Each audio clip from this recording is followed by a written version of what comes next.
pointing out that Andrew Celsius was the acknowledged father of measured temperature. It was G.D. Fahrenheit, and you know it. The guy died before Celsius ever hit puberty. You know what puberty is, don't you? Yeah, mine's just starting and yours is overdue. Morning, everyone. Morning. Did anybody read the Times this morning? It's a great article, how the Democrats might blow it if they don't find a candidate. Very insightful. I have a solution for them, though. Do what the Republicans did in California in 1946. You may not believe this, but it's true. They just ran a classified ad saying, wanted, candidate, war record preferred. And you know who answered that one? Richard Nixon. Hello, anybody? Is it my delivery or what? Sorry, Mr. Moore, we're just all getting ready for our Parents' Day projects for tomorrow. It's a big day for us. Tomorrow we show our parents what the IHP can really do. That's right. For instance, in biology, I'm working with Ovid on a demonstration of genetic engineering. Harvard is a demonstration of genetic engineering. Mr. Moore, how come you haven't asked us to do something special for tomorrow? Well, I don't want to do a dog and pony show. I just want your parents to see you and me in action together. Mr. Moore, do you always have to be such a rebel? Trust me, Alan. The class will be interesting. You know, we'll get a discussion started. It's going to be very stimulating conversation, and that's what I want. Not from my mother, you don't. Well, I still look forward to meeting your mother and your father. Sorry to disappoint you, Mr. Moore, but if you want to meet my father, you're going to have to send out a search party. You, really don't know where he is? I do know one thing. Wherever he is, he's not too far from a swizzle stick. How long since you saw him? Oh, a few days, a week, who knows? Look, we have an understanding. I don't care about him, he doesn't care about me. So forget it, my mother will be here.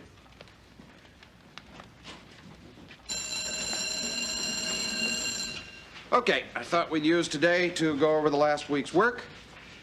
Why don't we start with the Anaconda Mine Strike, 1960. And the low point came in 1932, when President Hoover called up armed soldiers led by MacArthur, Eisenhower, and Patton to drive protesting and unemployed veterans out of Washington, D.C. Am I in the right room? Oh, hey. Hey, hope I'm not late. Frank Martin. Charlie Moore. Yeah. How do you like this, huh? Parents' Day, I'm the only one who bothered to show up. It's tomorrow. Did it again, huh? Yeah. Well, that's me. I'm always ahead of my time. But you can't say I didn't show up, right? Yeah, you showed up. You made my day. Unfortunately, the wrong day. Mr. Mardian, hi. I don't know if you remember me. I'm Dennis Blunden. You threw me out of your house once.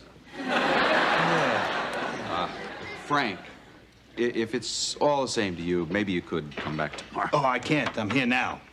I took the day off. You took the day off? Who's gonna feed the pigeons? I'm back at the garage. I had a switch with a guy. Just come down and see you. Yeah, well, don't do me any favors. Yeah? Well, you just remember this. When your mother claims that I don't care, when it comes right down to where it counts, I'm here, she's not. It's the wrong day. Guys. I tell you what, Frank, since you can't come back tomorrow, why don't you stick around and we'll give you a little preview. You do that for me? Sure. It's all right with you? Yeah, sure. I could use a practice. Okay. Yeah, thanks.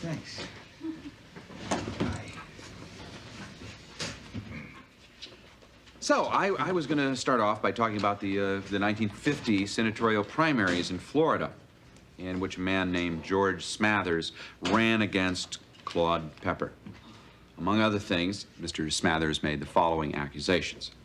He said that Mr. Pepper was a known extrovert, that his sister was a thespian, his brother was a practicing Homo sapien, and worst of all, Mr. Pepper had committed celibacy before marriage. Sounds funny, but it cost Claude Pepper, a good man, that primary election because a lot of voters didn't know what those words meant. That's very interesting. I'll give you another one. Earl Long, governor of Louisiana. He won an election once by calling his opponent an asthmatic. He means Huey Long. No, I don't, smartass. I mean Earl, his little brother Earl. Yeah, Huey was a governor of Louisiana in the 1930s and Earl in the 1950s. And Earl was quite a character. At one point, his political enemies kidnapped him and they locked him up in an asylum. So he called his state troopers to spring him. Lenny Bruce had a great bit on him. That's right, he did. Yeah, Lenny Bruce. So I saw this cat on television dig his political platform. I'm not a nut. What is that? Eh? No honesty, no better homes. I'm not a nut. That's it. I don't wet the bed. Elect me. Mr. Moore, what are you babbling about? I mean, does this have anything to do with American history? Yeah, it does. You can write this down. Lenny Bruce, 1926, 1966. An outstanding American social commentator and humorist with a flair for courtroom drama. We're going to study him. But not today. I'll see you all tomorrow. Nice meeting you. Bye. Hey, Eric. I got no time, Frank. Eric, since this looks like your dad's only shot at Parents' Day, why don't we have a little parent-teacher conference? What do you say?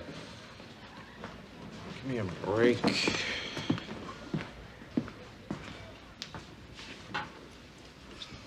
Well, Frank, you have any questions? Any problems? No. I think you run a pretty good class here. And I think you're a very stimulating teacher. So, how's he doing? He's behaving himself. What is this? Even when he's not behaving himself, he's interesting. He's bright. Eric is very inquisitive. He does his homework, right? Oh, yeah. And he's always doing extra reading. Oh, hey, he gets that from me. Yeah, I read anything I get my hands on. I read him Treasure Island when he was 4. He read it back to me when he was 5. Hey, look, I'm gonna be late for chemistry. Yeah. Anyway, look, you have any trouble with Eric, discipline, No problems. No trouble. I'd like to be involved. Tell me about it. Nice to meet you. Same here. I'll see you, kid.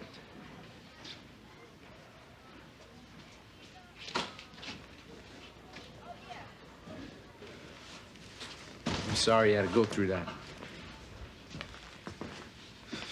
What can I tell you? The guy's a complete bozo. I don't know whether he is or not, Eric, but you certainly did your best to make him look like one. What was I supposed to do? Hug him? Tell him how happy I was to see him? Who needs him? Okay. You don't like your father. He embarrasses you. And you go out of your way to make sure that everybody knows it. You don't understand. No, I guess I don't. Look, I'm gonna be late for chemistry.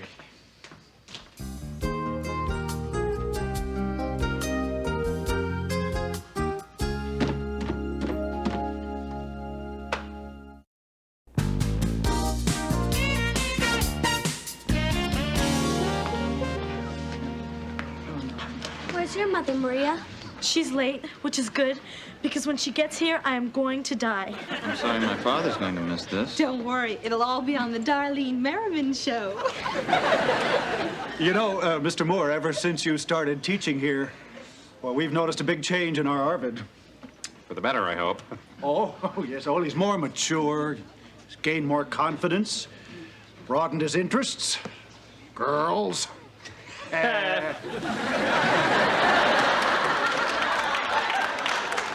Mr. Moore? Excuse me. I'd like you to meet my mom. Charlie Moore. Pleasure. You must be a wonderful teacher, Mr. Moore. We were very surprised at the way you dealt with Darlene. Not like us at all. how do you deal with her? Oh, we spoil her. We worship the ground she walks on. You know, usual. Mr. Moore, this is my father. Hi. Hi. Mr. Moore, may I present my parents, Maureen and Robert Foster? Hi. Welcome. Your daughter is a wonderful student. She's really blossoming.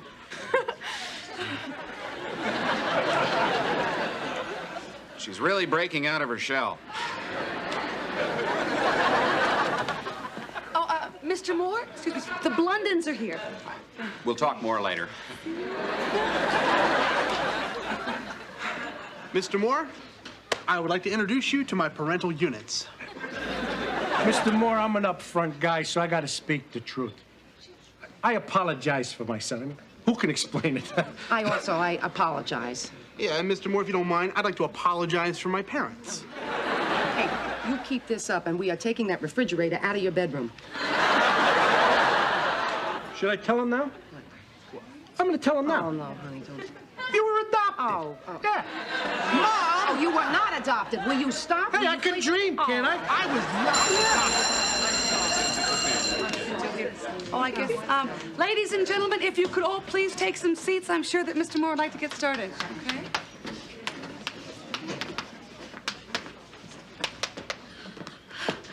Sorry I'm late. I'm Francisca Vargas, Maria's mother. Hi, Charlie Moore. Call me friend, okay, Charlie? Okay. I heard so much about you. I just can't wait to see you teach. Is there a place where I could sit? My, so many helpful, attractive men in this room. Take my seat, please. I'm Alan. Thank you, Alan.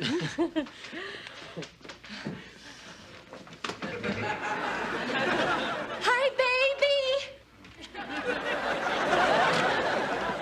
Mr. Moore, Eric tells me you're a wonderful teacher. Well, thank you. Prove it. Good idea. At last. Welcome, all of you. This is the IHB course in Contemporary History, where today we're going to discuss how these words affected the outcome of American political history. Claude Pepper. Smathers called him these things in his speech, right? Said he was a known extrovert, and that his brother was a practicing Homo sapien, his sister a thespian, and he himself had committed celibacy. Poor slob lost because people were too dumb to realize, right? Right.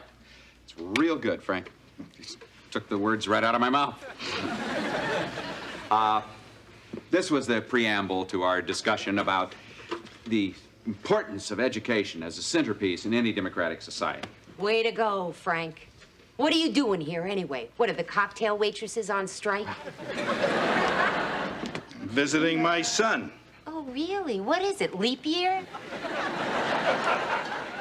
Surprised to see you here. Thought you'd be out training Contras. This is nothing. You guys ought to see them when they're mad. It's okay, Eric. Listen, you two, I really think this is neither the time nor the place for a private discussion. You're right, Mr. Moore. I apologize. Yeah, me too, Charlie. I'm very sorry. What, are you taping this? Something? Was it going to be on the news or what? Tell you, Frank, why don't we see if we can get you a seat, okay? In the back? Yeah, yeah. Did I tell you this class was fun? So, we all agree that there can be no true freedom, no real independent spirit without knowledge. It's been great meeting all of you. I thank you for coming, and feel free to drop by anytime, visit the class.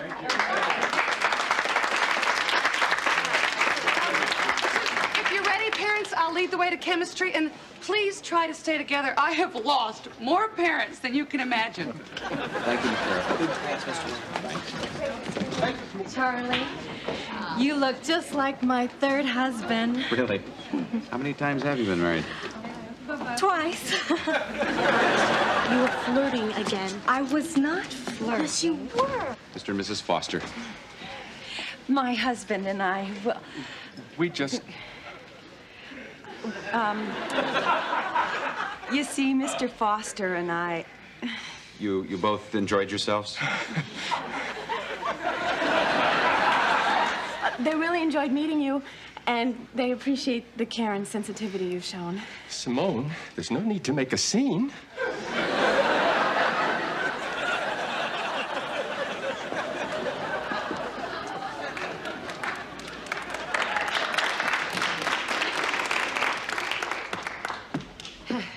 Mr. Moore, you're okay. Eric will tell you, coming from me, that's a compliment. Thank you, Ms. Mardian. And I know that Eric wouldn't be in a class like this if he didn't have someone like you behind him to... Kick butt. Yeah, that sums it up. Eric's all I've got. And he needs good people like you around him. So he doesn't turn out like...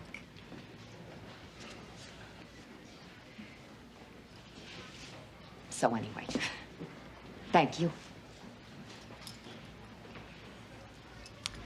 Eric, I'll handle it. he always does.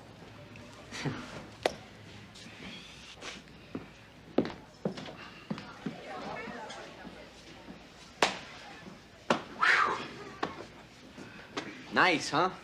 Sleeping bum. Eric. Mr. Moore, you don't know anything about this. Just go easy on him, okay? Why should I?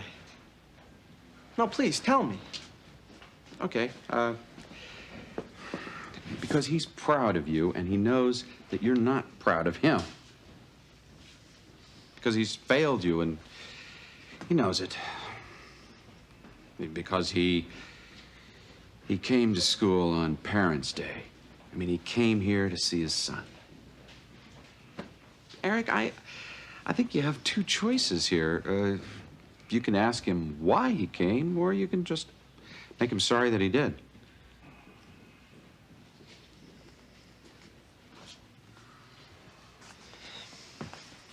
Hey, Frank, come on, wake up. You're gonna miss happy hour. How you like that? Never could stay awake in class. I tell you, Frank, classroom is free right now. It's my free period. I could go up to the teacher's lounge, get a couple of cups of coffee. Oh, thanks. Black. Black. What are you doing here? Thought I'd do the right thing, you know. Show up on the right day. I'm not talking about today or yesterday. I mean, what are you doing here, period? What do you want? I'll see how my son's doing. Show him my kid. Yeah, but first you had to stop off and have a few? Just to get through the door. You think it's easy walking in here? It's frightening. Yeah, well, you didn't look frightened yesterday. I knew your mother wasn't gonna be here. Or the other parents. Wait a minute, you knew that yesterday... Okay. Knew it was the wrong day. Just thought a day earlier would be a little easier. What are you so scared of? You think I'm scared of? Scared of nice kids, nice clothes, nice parents. Love, success, money. Respect. Also, it's no picnic for me being here with your mother. A lady of perpetual anger. Well, I don't blame her for being mad at you. You know, every once in a while, your mother lets her guard down. Very rare. But she relaxes for a minute. She says, Frank, Eric is a good boy. At least we got that between us, right? And as I'm agreeing with her, she gets all mad again. She points her finger at me and she says, well, no help from you, you no good son of...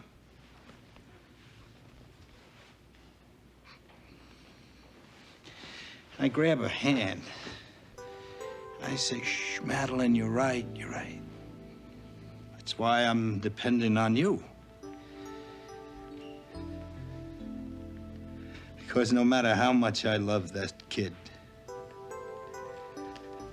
I am not what you would call a totally reliable person.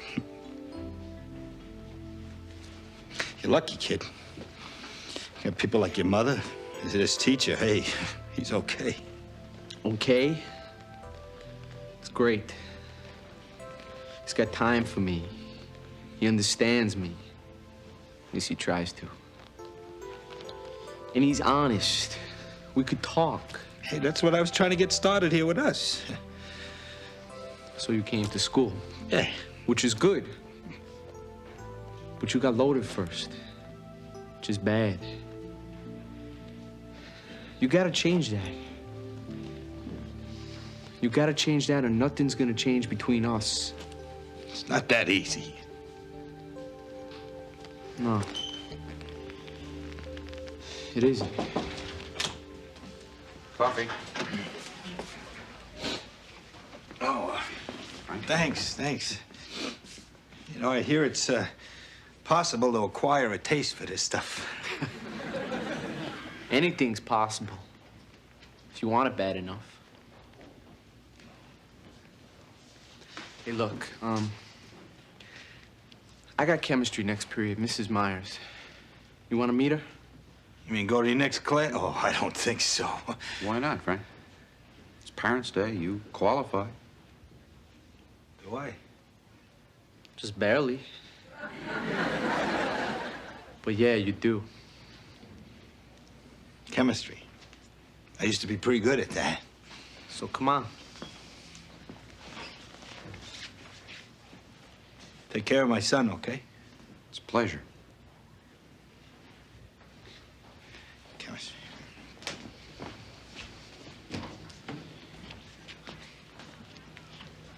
Nice moves, Mr. Moore. Very nice moves.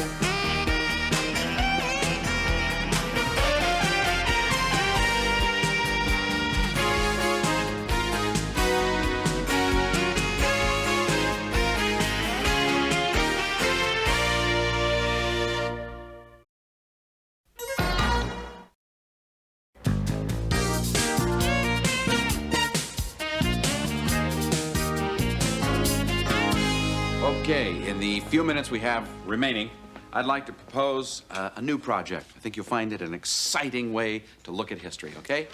Try this. Who are the people who inspired the historical figures that we study? Alan? Who cares? Who cares? How can knowing that be of any value to anyone unless they're in the center box on Hollywood Squares? Not that I enjoy agreeing with Alan, Mr. Moore, but he's right. Okay, look, folks, we have discussed this time and again. History is not made up simply of places and facts. It's made up of people. I mean, who made Roosevelt Roosevelt? Who turned Jack Kennedy into John F. Kennedy? Who turned Michael Jackson into Diana Ross? I'm just trying to point out that even major historical figures have people, known and unknown, who inspired them. Look at your own life, okay? Everybody. I mean, everyone was inspired by someone. Well, who inspired you, Mr. Moore? Yeah. Actually, it was my uncle, Charlie. I was named after him. I mean, he was a great guy. He was really wild. He was vibrant and funny, and he was full of tricks. He was the one that encouraged me to leave Weiser, Idaho, and get out into the world. He ran this traveling carnival that he won in a crap game. And one summer, he took me with him. And for the first time, I began to see what America was about.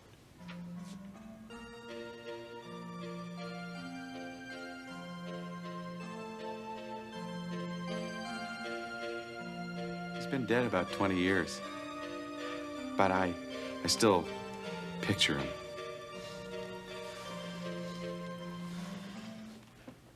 Mr. Moore, remember us down here on the planet Earth? Well, here's that assignment. 30 famous people. I want to know who inspired them, and I'd like to know by Monday. Monday? You're kidding. I am? Mr. Moore, please, we have finals coming up. We don't have time to waste playing Trivial Pursuit. Yeah, Mr. Moore, come on. That's really not fair. We have finals. We have other people, too. Well, I'm assigning it, so you get to do it. I'd suggest you pick up a list. Come on. You just don't care.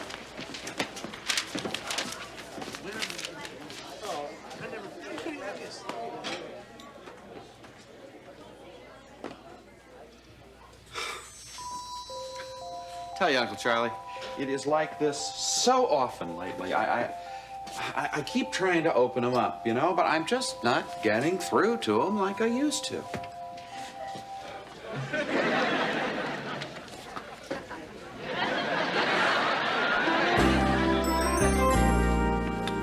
Night, everyone. Good night, Charlie. Oh, Charlie, Dr. Samuels wanted to see you. Oh, darn. He missed me. There you are, Mr. Moore. Your semester evaluations of the IHP were due today. Didn't you see them? I put them in your mailbox. You put half of them in my mailbox. Where's the other 5? Tomorrow. You can't tell me you read the first 5 already. That's beside the point. We're talking here about respect for my orders, capiche? What does it say on that door? Principal. What happened to my P? Someone stole my P. Calm down, Dr. Samuels. We will get you another P. Mr. Moore, I know you're thinking you're doing us all a big favor by teaching around here, but it would be nice if you did your work on time. Crying out loud.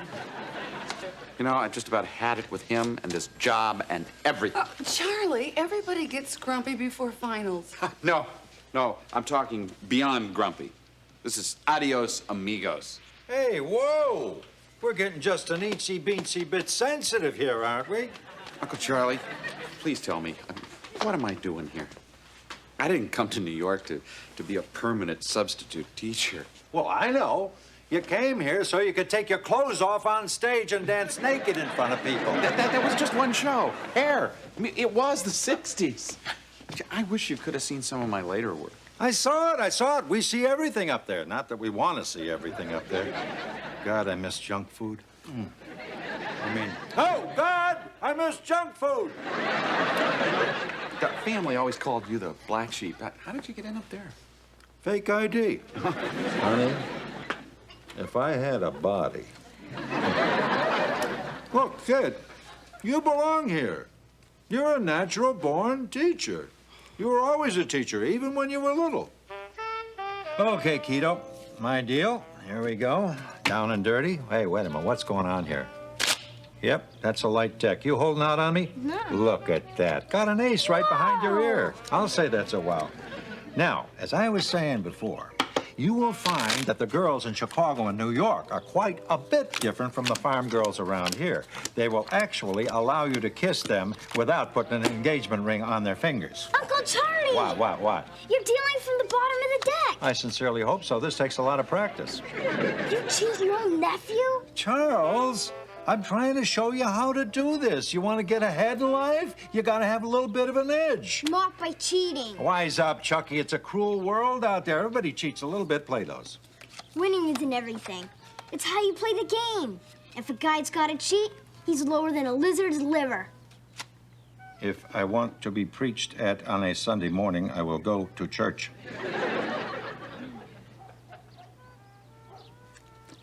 All right. Off the top, here we go. Boy, you're a picky player. I hate that in a player. I wasn't that preachy, was I? You? Are you kidding? The only thing that saved you from being a TV evangelist was you had ethics. That, and of course, there wasn't any TV. Kid, you're a teacher. Don't fight it.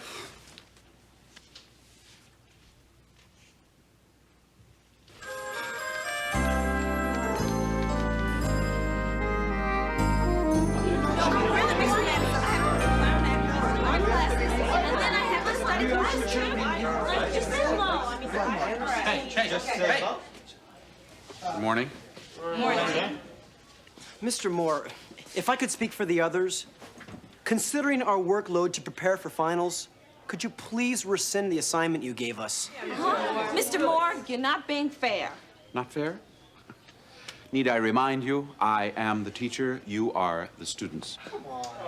Mr. Moore, be reasonable. Right, yeah, but we still won't have time to do this and study for our finals. That's it, Uncle Charlie. I have had it. Chucky, you are overreacting. No. I've taught them everything I can teach them. I've used up my usefulness here. Uncle Charlie, it's time for me to get back where I really belong. Where's that, bartending? No, the theater. Oh, the theater. You just cannot wait to take your clothes off in public, can you? Uncle Charlie, I think you have a little misconception here. I mean, there is more to theater than just getting undressed. Yeah, I know. You told me that time backstage. As a matter of fact, that's the last time we saw each other. Remember you were with that girl, what's her name? That girl you later married. Why? You know, Uncle Charles, Uncle Charles? I could just feel your vibes out there in the audience. In fact, during Good Morning Starshine, I looked out and I could see your aura. You peeped at my aura? We hardly know each other. Did I tell you, Uncle Charlie, is she heavy or what? She's not that heavy. I saw her in the nude scene. So, did you get into the message of the play, or were you too uptight to go with the flow? Too tight to go. Oh, well, I thought I was flowing along pretty good there. Far out. Out of sight. You know, if we're gonna have peace, we need to come together. But the play says it all. Let the sun shine in. I mean, is there anything groovier than that? Andrea majored in philosophy at Antioch. Okay, let's leave it at that.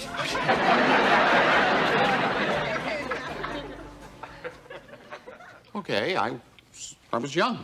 And that's the life you want to get back to? With the life of the theater, yes. Right now, it is. Look, an assignment is an assignment. If you don't want to do it, as I've always told you, the choice is yours. I can hand out Fs with the best of them. Oh, come on. All right, let's begin. I believe the next president in order of succession is William Howard Taft. Yeah, just like that, Jack. Yeah, you got it. Right. Well, congratulations, Dr. Samuels. Finally doing some work on principle. My pee is my problem, okay? Now, here's your problem. These evaluations are unacceptable. You found something critical to say about every kid in the IHP. Yeah. Well, they're brilliant, but they're not perfect. We could all use a little improvement. Uh-huh. Well, this is not the sort of thing that you write down for the school board to see. Change these. Dr. Samuels, I'm not going to change my evaluations. Okay. If you don't change them, I will. Dr. Samuels, you know what? I don't care. You do whatever you want. Change them, don't change them. Fine. I can't go on fighting. Next week is the end of the semester. After that, I promise you, we'll never argue again. Finally changing your ways. No, I'm changing my occupation. Starting next semester, you need a new history teacher.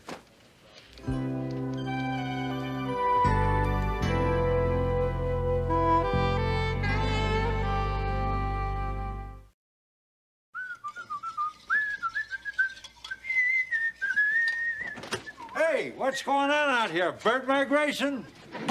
How's breakfast coming, kid? Almost ready. Ah, good. Thank you, my boy. Hey, mucho. I will let an expert do it. Well, you call this ready? Where's your bacon? Where's your sausage? Well, I don't have any of that stuff, Uncle Charlie. You don't have any? Do you know how I was looking forward to bacon and sausage? We don't get any pork up there. I'm sorry. All right. So now you're insanely happy, huh? So what happens to your kids in the IHP then? Oh, they'll be fine. Oh, yeah? They will. No, they're very bright, Uncle Charlie. Besides, I don't think they're really interested in what I want to teach them anymore. Is that a fact? Now, tell me something. Who's going to take care of them after you've gone? They'll get another teacher. That easy, huh? I happen to know those kids chewed up every sub thrown at them before you arrived on the scene. How did you know that? What do you think I'm doing up there all day? Getting coffee for God? Look, let me clue you in on something. Those kids are not going to accept any sub after you're gone. Okay, I'll bite. What do you think will happen? What's this? The first day of class, after your departure.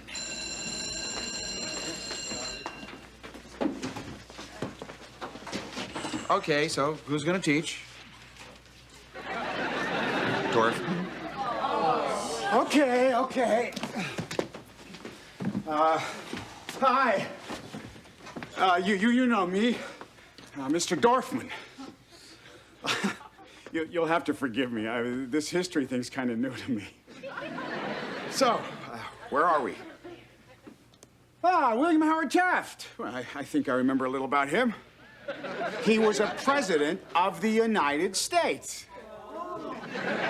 And if I remember, he was a fat guy. Wait, Dorfman, I want to write that down. He was a fat guy.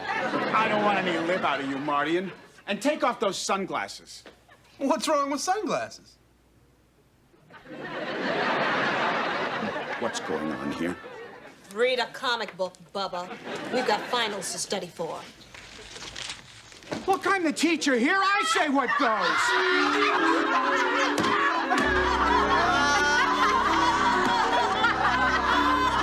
This is ridiculous. It won't happen like this. I mean, these kids would never behave this way. And there'll be another teacher to replace me the same way that I replaced Mr. Thomas. If you say so, Chucky. Gee whiz, Uncle Charlie, I can't live my whole life for them. They're gonna graduate anyway. I wouldn't always be around. Yeah, but see, that's a natural passing. They know that. They expect that. If you just quit on them now, they could... Look, you knew I was going to enter the old Pine Box Derby one day, but you didn't expect me to go when I did you? You wanted me around, at least for a little while, so we could talk at times like these, right? Yeah, right. But I checked out before you were ready. And it changed your whole life, remember? Now, what do you think it's going to mean to these kids if you just split on them? Uncle Charlie, that is a completely different thing. I am one of many teachers. Oh, is that so? How'd you like to drop in on their 10th reunion?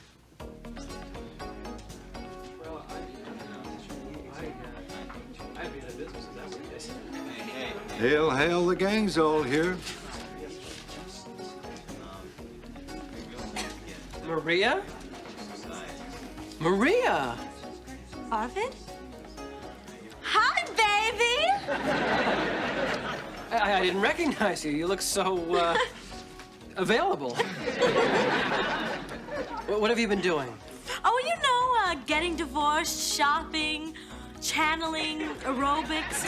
What happened to your career? Oh, I just kind of forgot about it. I mean, nothing else seemed important anymore after Mr. Moore left. I know what you mean. It didn't hit me till 3 years out of college. Then life just seemed to lose its zing. That's why I left the space program for my butcher shop. You own a butcher shop, huh?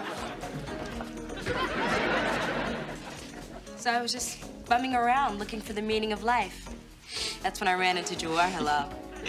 I was telling fortunes on the beach in the Caribbean. He's good.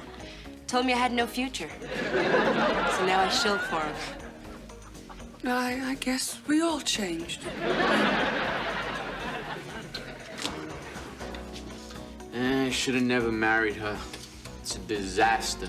You're the disaster. He just mopes around the house all day. He won't write. We're practically starving now that I had to give up mud wrestling.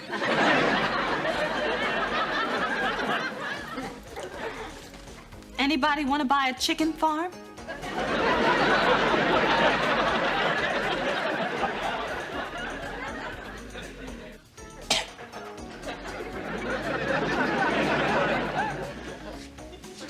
somehow this makes sense to me. Such a brilliant mind. How could you be happy replacing Vanna White on Wheel of Fortune? Janice? Everybody, look who's here. Kids, what happened?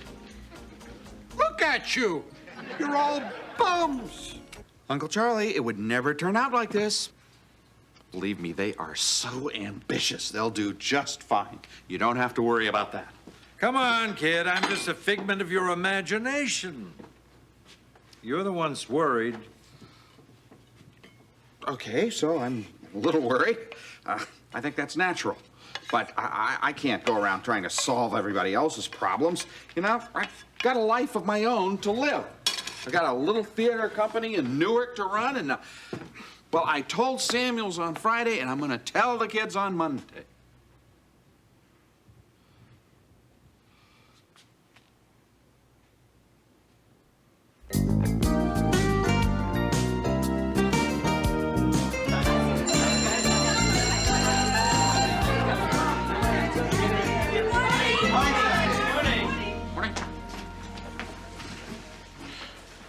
Okay, before we start class this morning, I'd like to say something. Over the weekend, I did some thinking, and I made some decisions, and I'd like to share them with you. First, I know that you have a lot of serious cramming to do in this coming week. So compared to that, I'm sure my little assignment must seem, as one of you noted, trivial.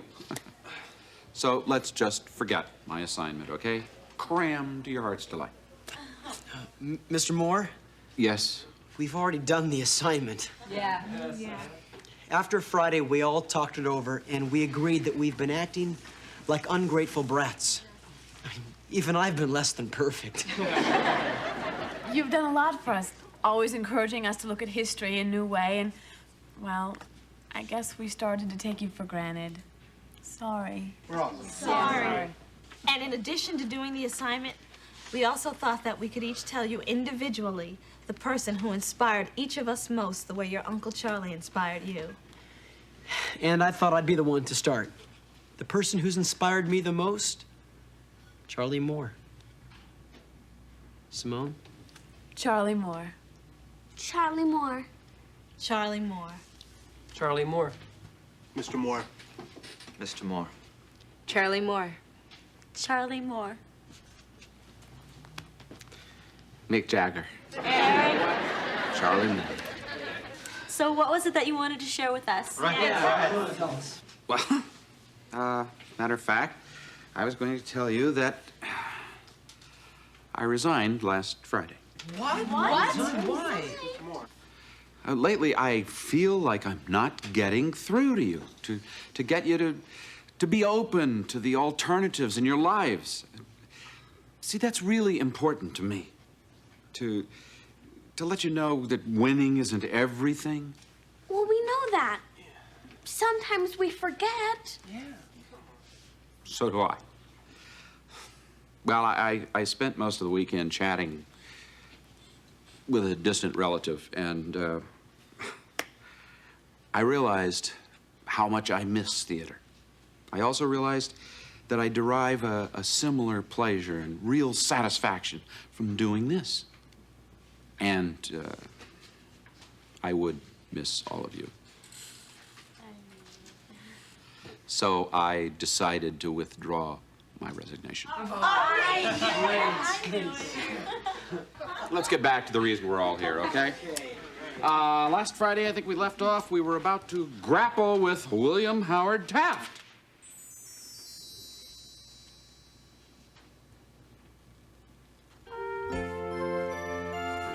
Okay, Taft. Someone once said he was a fat guy.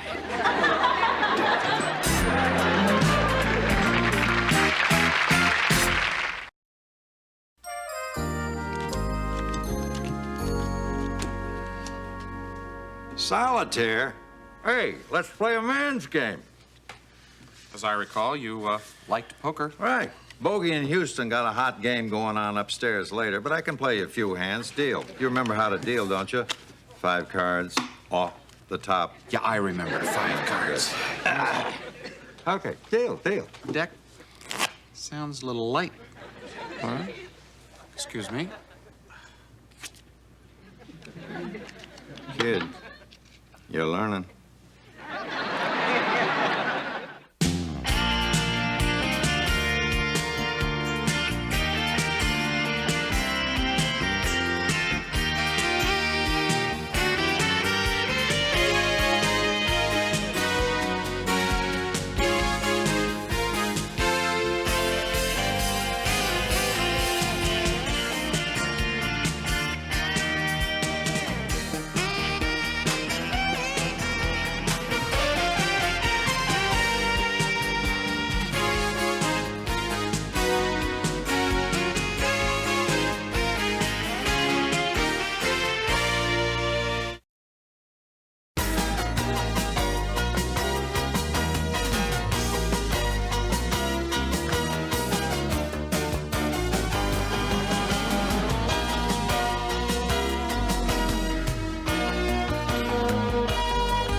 Mr. Moore, did you hear what happened to Mr. Hochstetter? Your calculus teacher? Yeah. Not anymore. He got into an argument with a gorilla. That's rare. These days, it's hard to find a gorilla who can argue calculus. Most of them are English majors. Mr. Moore, it's really true. Mr. Hochstetter was taking his doctoral thesis to the typist. He cut through Central Park and stopped at the zoo to visit Momo the gorilla. Well, that's right. Well, his thesis was teaching number theory to primates, and he's about to achieve a major breakthrough by holding up a bunch of bananas and saying, "How many bananas do I have in my hand?" Not a good idea. You're not kidding. Momo tried to pull the bananas and Mr. Hochstetter through the bars. The bananas got all squished. Mr. Hochstetter, too, I imagine. Yeah, he got a broken nose, 2 black eyes, a sprained wrist, and bruises all over his body. He's in the hospital, but he's gonna be all right. Well, it certainly sounds like a terrible thing. Maybe we should try and look at the bright side of this. I'm not sure there is a bright side to being mauled by a gorilla. I'm sorry. You're probably concerned about who's going to teach your class. Oh, yeah, you're right, Mr. Moore. The advanced placement exam is in a month, and we don't have a calculus teacher. You know, if I don't pass that test, I can't get into a good college. I won't get a good job, and if I don't get a good job, what'll I do? Okay, Arvid, look. What about a substitute teacher? That's right, I could end up as a substitute teacher. Ugh. Sorry, Mr. Moore. Yeah, I meant that Dr. Samuels will find you a good substitute teacher. No. Yeah, we can depend on Not that easy, Mr. Moore. There's only 3 AP calculus teachers left in the whole city. Counting Mr. Hochstetter's 3.5.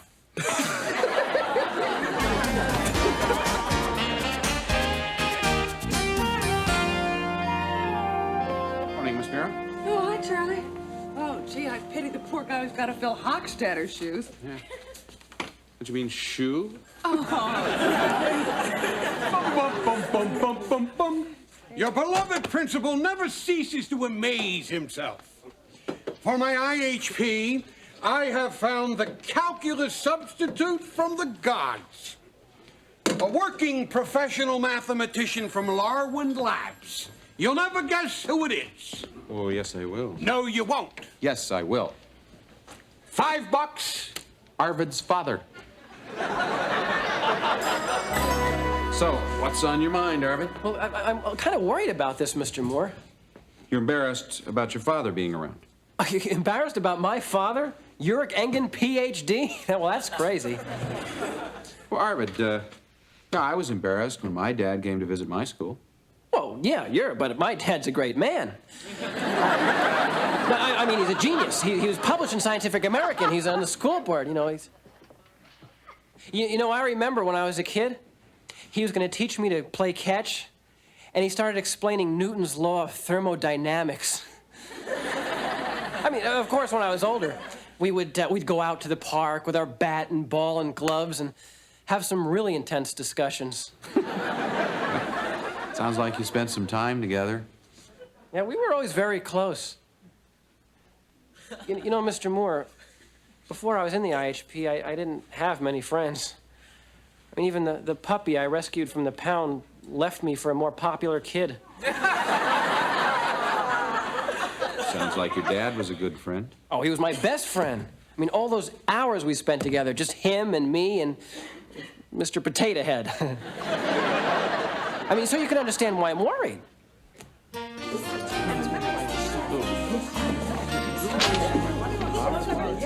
I think this is going to be great, Arvid, having your father teach us. You think so? Yeah. Can you believe it? Right here in this classroom, the creator of the Engen formula, the Engen lemma, the Engen parallelotope. Not to mention the Engen Arvid. It's gonna be kind of nice to be taught something by someone who actually makes a living at it. Yeah, just think. Well, good morning. Good morning, sir. Hi, I'm Dr. Yurik Engen. We know. We're thrilled to have you here. Well, thank you. I'm thrilled to be here. Yes. And I just want to say that by the time I'm through with you, that advanced placement exam you're worried about will be a breeze. They'll have to get Carl Sagan just to grade our papers. Looks like we really lucked out, huh, guys? Oh, thank you, thank you. Well, let me break the ice with a math joke. Okay. What do you get when you cross an elephant and a grape? Elephant, grape, sine theta.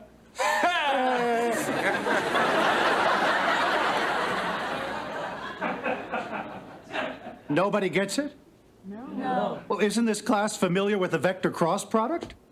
Vector cross what? Sorry, Dr. Engen. Go figure, Dad. Well, that's too bad. It really is very funny. Well, maybe you ought to write it down and read it again in a few years. So, what was Mr. Hochstatter teaching you? Reviewing integrals. Right. Yeah. Ah, that's high school stuff. But just to get warmed up, let's blaze through a few simple ones. Okay, the square root of 1 minus x squared. You got it? Okay, well, let me do it for you.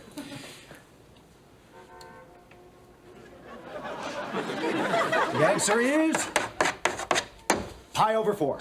Wow. Wait a minute, Dr. Engen. How did you get that? Yeah, how did you get this? Isn't that obvious? No. Dad, maybe you could do it in a different way? Okay.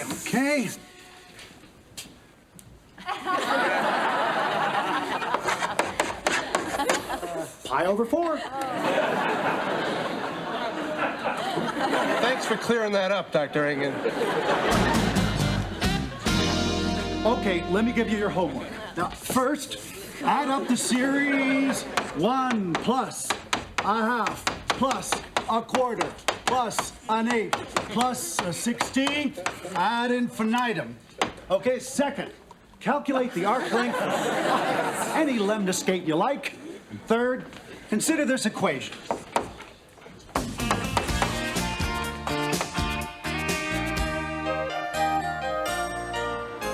Arvid, look at my math homework. It's blank. Took me 5 hours to do that.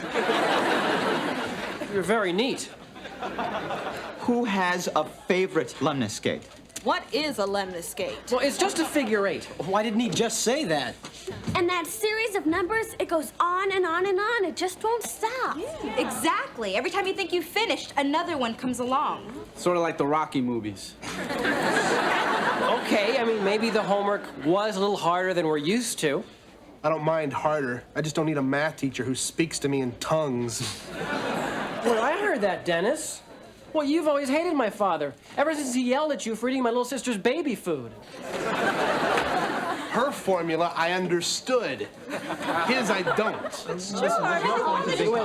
Wait. Could it be that he's just shaking this class up a little bit by challenging it? Right. He's not challenging it. He's on the way to destroying it. Yeah, that's right. Destroying it? Destroying it? Yeah, Arvid. Remember the advanced placement exam? Well, at this rate, we'll all flunk. That's right. Flunk? Flunk? Hey, he happens to be one of the most intelligent, highly regarded men in his field.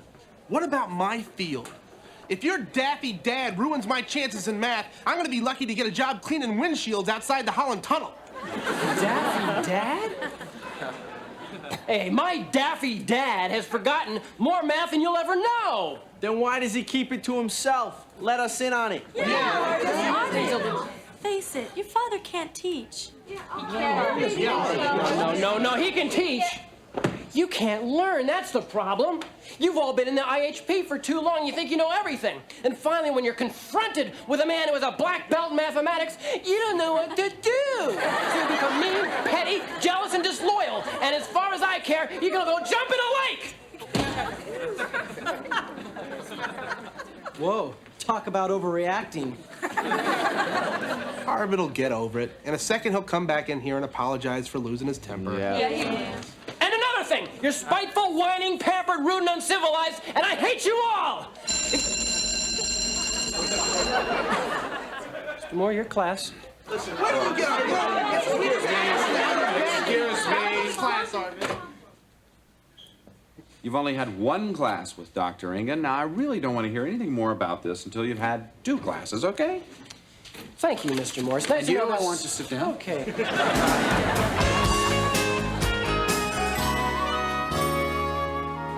Alan, 51. You can't differentiate under the integral sign whenever you feel like it. Can't? Janice, 59. Your use of integration by parts is inappropriate in this case. This is the lowest grade I've ever gotten. Darlene, 53. Acceleration is the second derivative, not the first. Sarah, 52. These are not the correct equations for the conic sections. Maria, 39.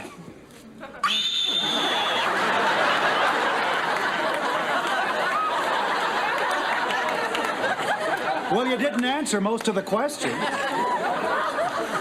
Dennis, 35. I hope you're not planning to go in the sciences. Arvid,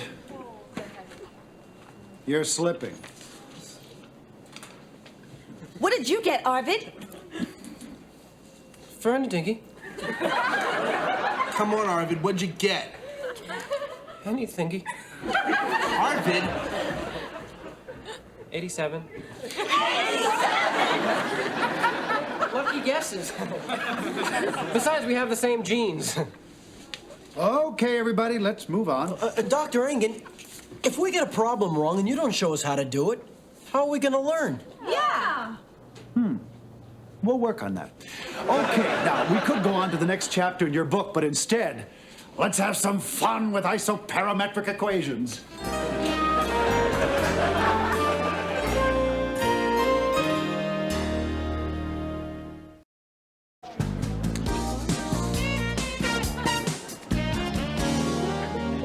We, the students of the IHP, in order to form a more perfect calculus class and assure that we pass the advanced placement test, do hereby petition the removal of Dr. Ulrich Ingen from said class. Here, here. Come on, let's send it in. A petition? How low can you people get? You're stabbing my father in the back. You're slime. Simone, surely you're not a party to this. He gave me a 35, Arvid. Your father's a Yutz. Excuse me. If you have a problem with Dr. Ingen, I suggest you take it up with him directly rather than go behind his back. After all, the shortest distance between 2 points is a straight line. Yeah, but whenever we talk to him, we wind up going in circles. Yeah. Yes. Only way I'm gonna get into science now is by donating my body.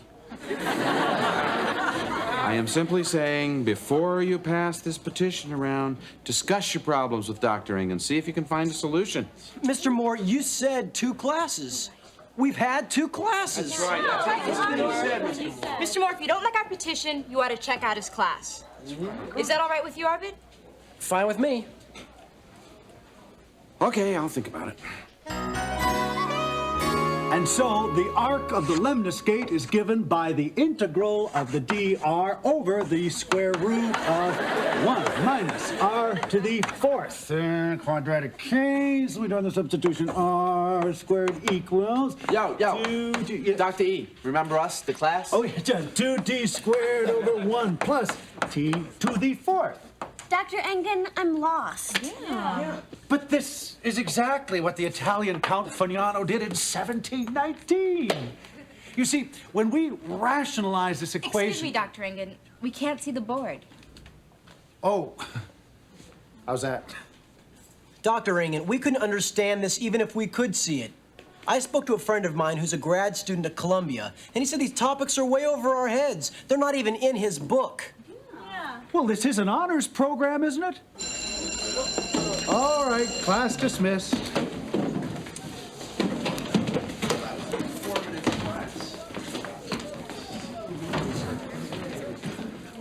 You know, it's just amazing how a little quirk of fate brought me here. Because if Hochstadter hadn't grappled with that gorilla, we'd have never found out what a rotten teacher he is. Dad, you know, I really like Mr. Hochstadter. Oh, I know. I've taught you to respect your teacher, son, but in this case, the teacher hasn't earned that respect. He has ruined this class, and I'm just afraid he has to go. Go? Well, we'll find him something in a junior high school. Excuse me, Dr. Engen, could I see you for a minute? Oh, sure. The IRS says it won't accept irrational numbers. Go figure.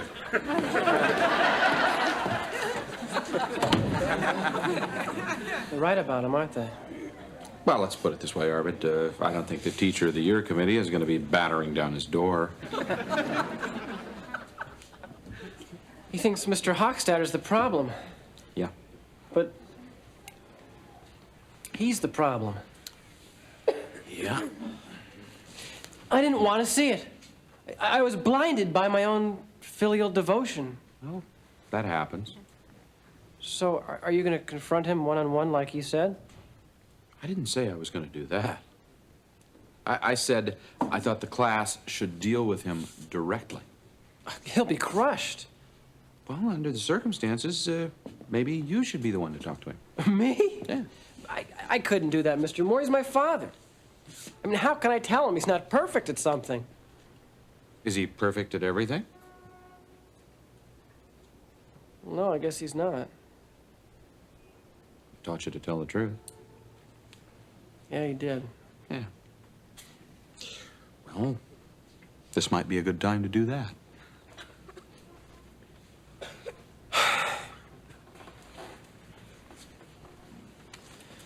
Oh, boy. This is gonna be harder than the last time. What happened then?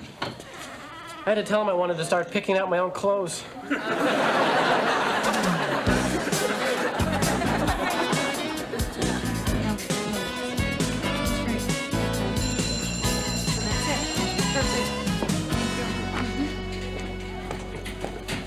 Hi, Dad. Oh, hi, Arby. Dad, I'd like to talk to you as one number cruncher to another. You mean egghead to egghead? Actually, Dad, more like man to man. Oh, boy. Oh, this is serious, huh? What's the problem? Dad, listen. When you teach, you're hard to understand. I mean, all the greats can understand you. Pearlstein, Hawkins, Rubik. Well, you understand me, don't you, Arvid? Well, of course I do. Oh, right, so? But guys like Alan and Eric, they have a tougher time. Well, see, I know you know a lot more math than Mr. Hochstadter. But when he teaches, he's really clear. And we learn from him. Now, you're a great dad. and a great mathematician. But you're just not that great a teacher. Okay, Dad, you understand? I hope this doesn't hurt too much coming from your own son. Son? I have no son. Dad! Oh, I'm just kidding. I saw it in a movie once. Of course I have a son. And I love him. That's why I took this job when Dr. Samuels offered it to me. What do you mean? Hey, remember when we used to go to the park and talk about playing catch? Yeah. And we do the math puzzles together? And check out the stamp stores? Well, I mean, we were best of pals. But since you got into the IHP, you're so darn popular, I never see you anymore. I just thought this was a way for us to be together. Well, that was a really good idea, Dad. You sure? I mean, us being together more was a good idea. You know, you're all grown up, Arvid. I am? Well, sure, you criticized your father. No, I take it back. I didn't mean it. Yes, you did. Okay, I did. And I'm proud of you. Because it took a lot of courage to tell me that I'm a less than excellent teacher. Oh, boy, I sure hope I didn't embarrass you too much in front of your friends. Oh, no. Are you kidding? You're my dad.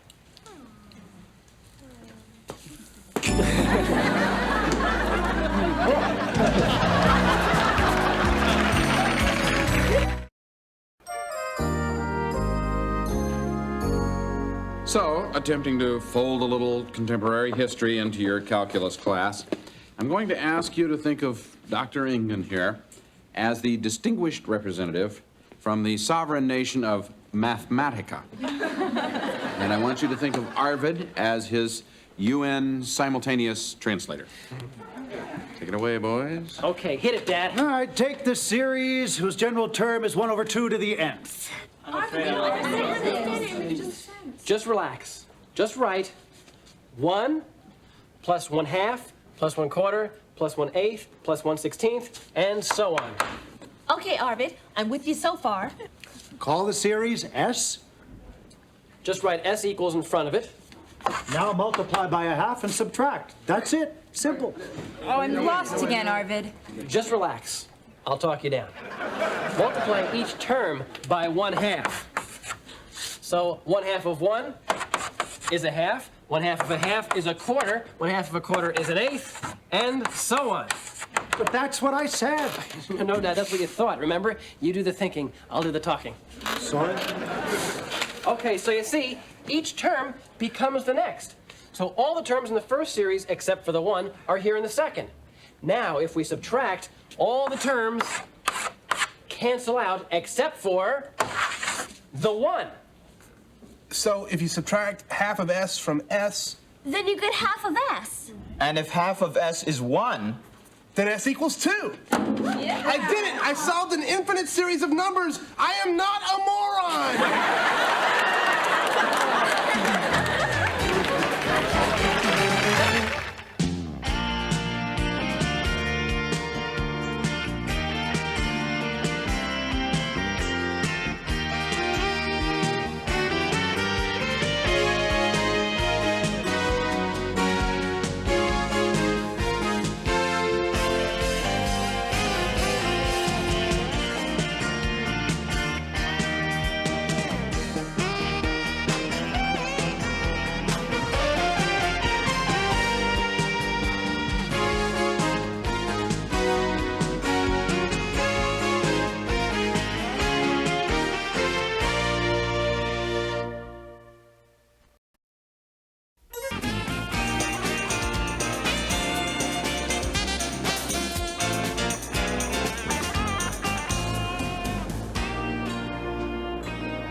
Hey, Arv.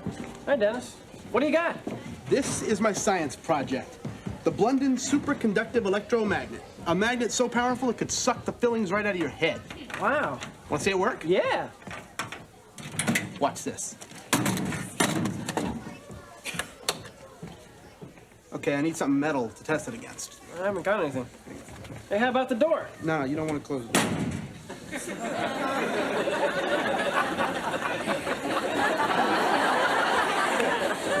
What's the matter? Go ahead, Arvid. Open the door. It's stuck. It's not stuck. That's the magnet working. Wow, that's a strong magnet. Dennis, you're gonna get an A. How am I gonna get it out of my locker? Well, we don't have time now, Dennis. We gotta get to class. Come on.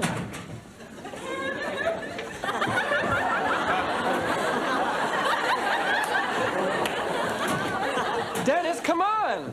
I can't. Why not? My belt buckle, Arvid. Well, in several instances in the 1970s, the United States sent millions and millions of dollars in earthquake relief to Nicaragua, but most of it went directly into the private bank accounts of President Somoza. Excuse me, Mr. Moore, is this material going to be on our midterms? Alan, thousands of people lost their lives because of this man. So it is going to be on our midterms. Excuse me, Mr. Moore. I know how you hate to be interrupted, but I just want to warn you, Dr. Samuels is going to be interrupting any minute with a guest. You're interrupting me to warn me of an impending interruption. Who is the guest? Wesley Winthrop. Wesley Winthrop? I did. The guy that wrote the Scuttlebutt column? This is a good interruption. Thank you. Yeah. Bye. Sir, we've only got 3 more days to review for our midterms. That's right, Mr. Moore. This guy's not gonna stay long, is he? This guy? Does anybody know who Wesley Winthrop is? No. I can't believe it. I mean, he's only one of the major columnists and chroniclers and boulevardiers of the last 50 years. I mean, he ranks right up there with Walter Lippmann and Hayward Brune, George Seldes. I can't believe that no one here knows who he is. Mr. Moore, who's the lead singer of Guns N' Roses? Okay? Well, okay. Well, let me fill you in, okay? Because this is going to be a treat. Now, we're going to be talking to a man who's lived through the historical events that we've been studying. Wesley Winthrop is a friend to presidents and kings. I mean, this guy has traveled everywhere. You could find him on the front lines of every major international conflict since World War I. I mean, didn't he also make a lot of the road pictures with Bing Crosby? Look, Winthrop has a body of experiential knowledge that no one else possesses. So let's take advantage of the opportunity. Okay, get him in, get him out, get it over with. Excuse me, Mr. Moore. I have a surprise visitor. A man who needs no introduction. Wesley Winthrop. You must be Mr. Moore. Charlie Moore. We're honored to have you here, sir. Gang, Mr. Winthrop is here to... I can speak for myself, Harold. You can go now.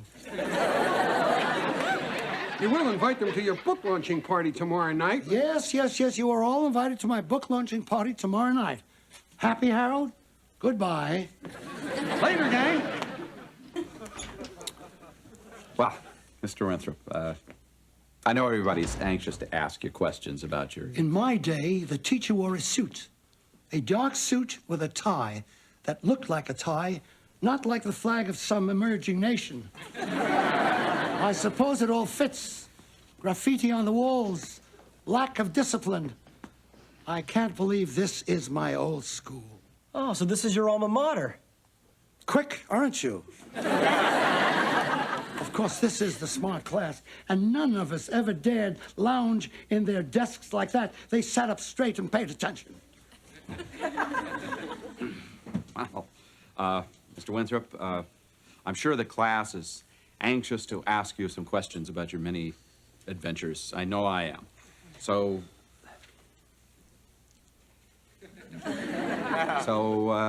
we were talking about South American dictators. The Somozas, the Duvaliers, Batista. Batista, Havana. God, how I miss those casinos. Castro squeezed the life out of Cuba. Well, of course, before Castro, Batista was sucking the blood out of Cuba.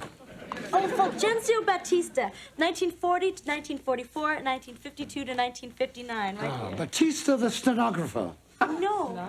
You probably knew him personally, I bet, huh? See, I don't get my history from books. I lived it. I was there. I'll tell you who was a real funny dame, Madame Chiang Kai-shek.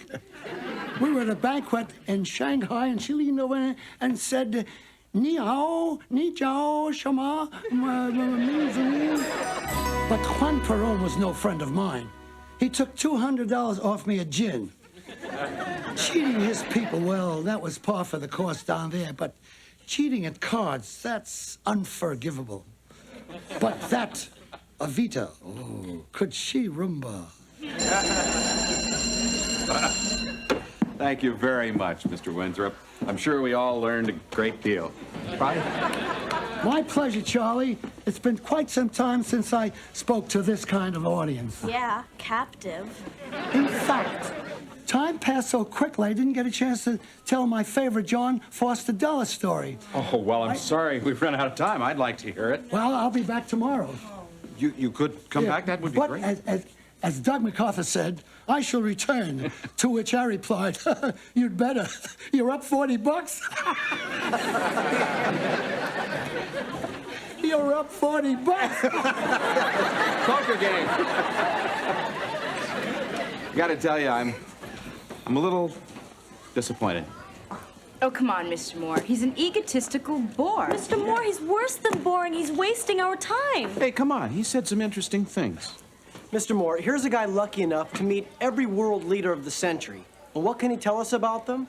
I mean, Juan Perón's gin scores aren't going to be on our tests, are they?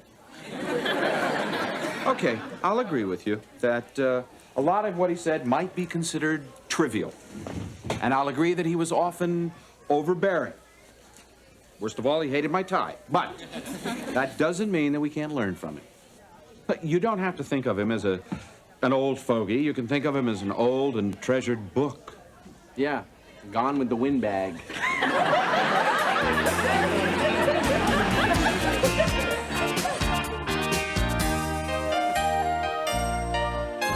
Oh, and then yesterday in science lab, Arvid accidentally set fire to my homework. I'm telling you, the guy is a walking disaster. I think you're exaggerating, Dennis. Hi, Dennis. How's it going? Good. You know, I was... Arvid! What? You just erased my entire book report from the computer. I did? What is it, Arvid? You just want to kill me? Is that it? Look, here's a nice sharp pencil. Why don't you take it and stick it right in my neck?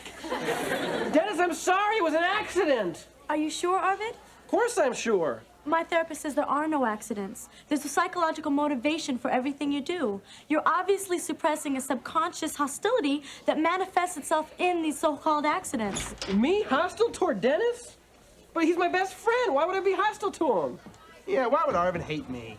Well, what about the time you used his rare coin collection to tip the pizza guy? That was years ago. I've forgotten all about that.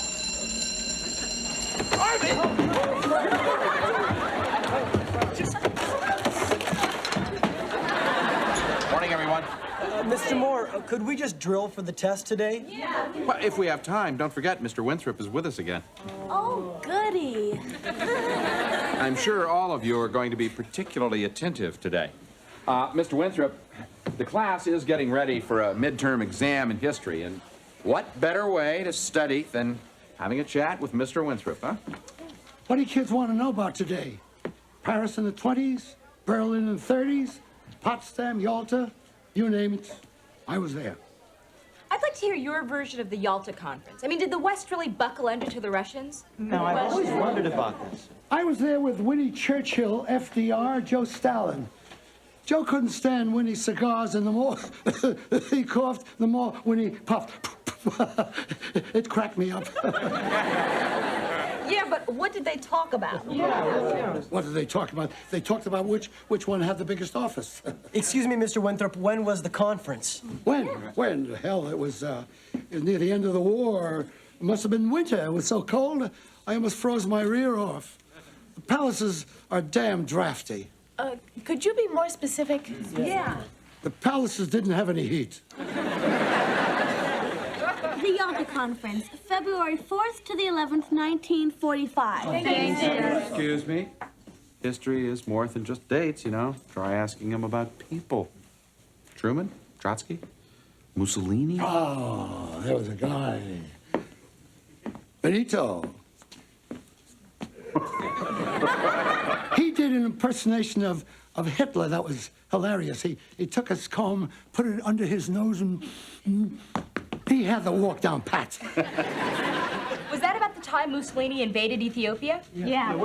It was about the time I stole one of Benito's mistresses. He was furious. I took it to Spain while I was covering the Civil War with Hemingway. But the invasion of Ethiopia was 1935. The Spanish Civil War didn't start until 1936. Yeah. 1936, 35. What the hell is the difference? She was gorgeous. Excuse me, Mr. Moore, but this is a history class, and the midterms have put us under a lot of pressure. We'd prefer to learn some facts, not listen to some cocktail party gossip. Mr. Winthrop, I'd like to say that... You needn't say anything. Youth has spoken. Unfortunately, its voice is loud, crass, and rude. Goodbye.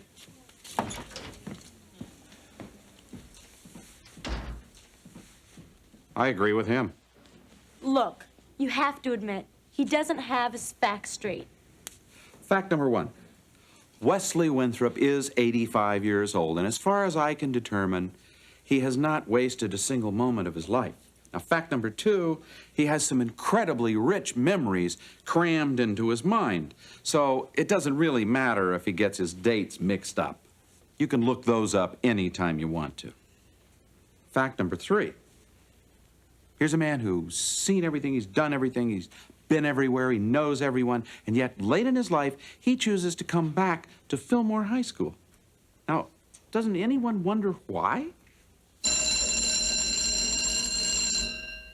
I just hope that the next time you're faced with a similar situation, you'll try to learn something instead of trying to prove how smart you are.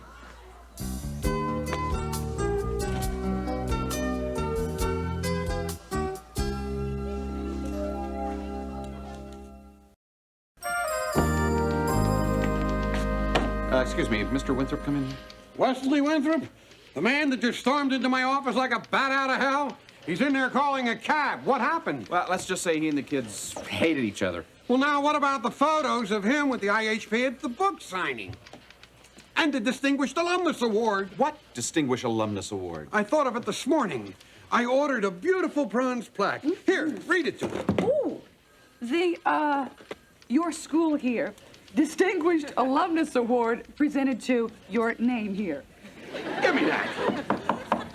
Call Trophies or us. Thank you. Hi. You can skip your defense of your flock. I'm not interested. Well, actually, I was going to apologize for them. I think they were more than a little rough on you. You could teach them some civility. I try. I was hoping you could be a little more understanding. What's to understand? They're little snots. Well, I mean, their reasons for acting so tough. I know them. So when they behave like this, I see that they're insecure about something. So?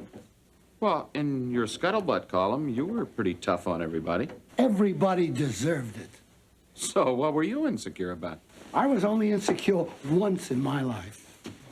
I was having dinner with Hitler, and Ava Brown grabbed my knee. Listen, you don't have to answer this. I'm simply curious. You've been everywhere. You've met everyone. After 60-some years, you choose to come back to Fillmore High School. Why? That's an interesting question. What's the answer? Unfinished business. When you get to be my age, you want to settle all your accounts. And I have. Except one. Excuse me, your cab's here, Mr. Winthrop. So, what is this unfinished piece of business? None of your damn business. Okay. Well, nice knowing you, Mr. Winthrop. It's been interesting. Does that mean you're not coming to my book signing party? It means I'm not sure I'm still welcome. Of course you are. But don't expect a free copy. You'll have to plunk down $24.95 like everybody else.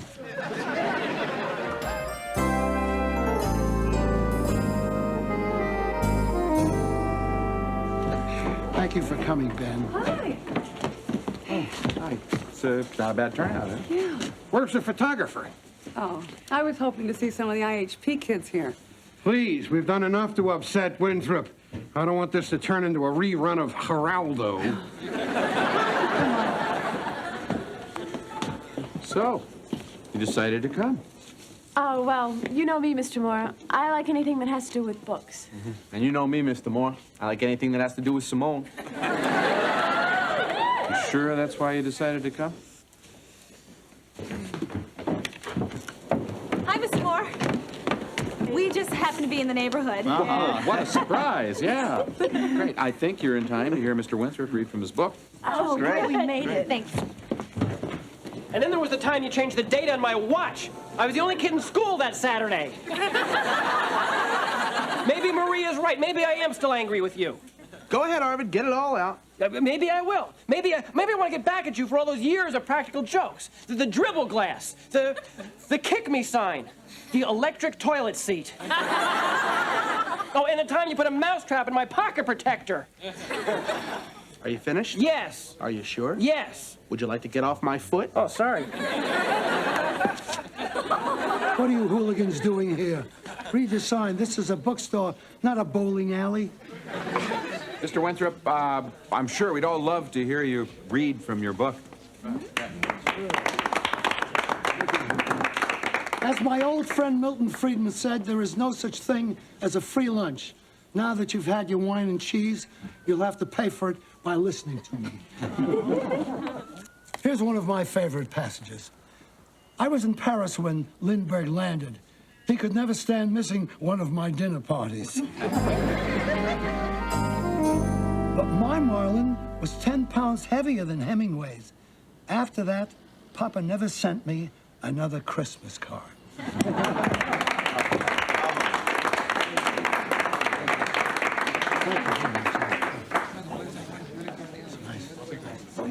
Excuse me. Can I say something? You said quite enough this morning, young man. I know. I'm sorry, but I learned a lot since then. See, I went to the library and I read some of your old columns, and I was just wondering about the Yalta Conference. What's the matter? Did I get a date wrong? No. I was just really interested in that story about when you took the chicken soup up to Roosevelt. I mean, if he was really that sick, it's no wonder he couldn't negotiate a better treaty with Stalin. Yes? Well, that changed the face of Europe. And possibly contributed to the Cold War. It all makes a lot of sense now. Well, thank you. Mr. Winthrop, I just want to say we're sorry if we hurt your feelings. Yeah, I guess we can be a little difficult to get along with sometimes. But then again, so can you. Yes. Patton said the same thing about me. Ladies and gentlemen, I would like to present this trophy to Wesley Winthrop, one of Fillmore High School's most distinguished graduates.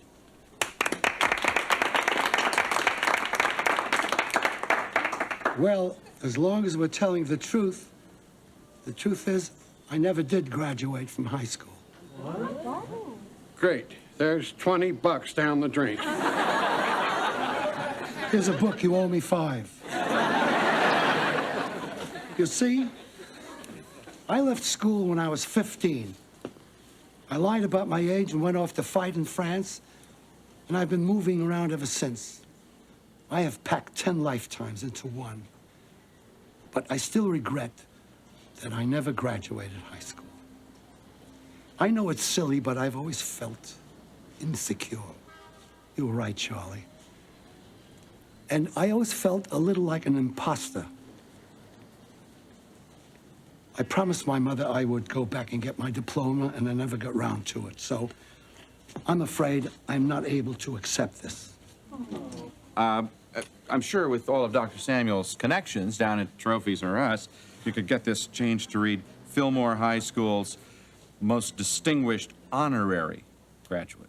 Nothing would give me more pleasure. Congratulations, sir. Thanks for coming. Thank you.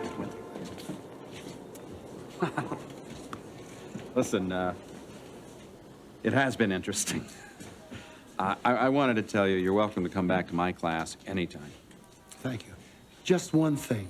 Sure, what? Burn that tie. Listen, you want to get some coffee? Yeah. I'm really quite curious. How did you go about stealing Mussolini's girlfriend? It wasn't easy. I'll bet. Was she Italian? Was she ever? Hey, Dennis, you finally got your locker open, huh? Yep. And now I'm gonna get Arvid back once and for all. Aw, don't start up again. Haven't you learned your lesson yet? Just one more. I'm gonna crazy glue his locker shut. Dennis, listen, I just want to tell you that I'm sorry for everything that's happened the past few days. I take full responsibility for all my actions. Really? Yeah, listen, we've been friends for so long. I just hope there's no hard feelings. You're right. Hey, what do you say we start over fresh, huh? Hey, can I buy you lunch? Well, I think we better go to the nurse's office. How come? Well, I just crazy glued our hands together. What? It was an accident. Hey, guys, it's great to see you finally make up. Make up! I hate you! Just start walking into it. This way. I know. Over there. Come on. Oh, Dennis.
One final little point on the war in the Pacific. Raising the flag in Iwo Jima. Oh my God, there's a spider on my desk! Get it off! Hang on! Look out! Look out! Ow! Oh! Ew! Dennis! Guys, it's just licorice. Come on, who wants some? Dennis, this is the last warning, okay? Now, one more gag, one more word, one peep out of you, and you're gone. You're out of my history class. You got it? Yes, sir. I'm sorry. Spider? No, of course not. So, where was it? The raising of the flag on Iwo Jima? That was a reenactment. The photographer had to ask the Marines to do it over again because he missed it the first time. I'm sorry, could you repeat that? I missed it the first time. That's it, Dennis. You're gone. You're out of here. Well, there's the bell. I think we're all out of here. No, you're gone. You are out of my history class. Mr. Moore, come on. I'm sorry. I got a little carried away. It won't happen again, I promise. I know it won't happen again. Goodbye, Dennis. Come on. One little joke. It just slipped out. Please do the same.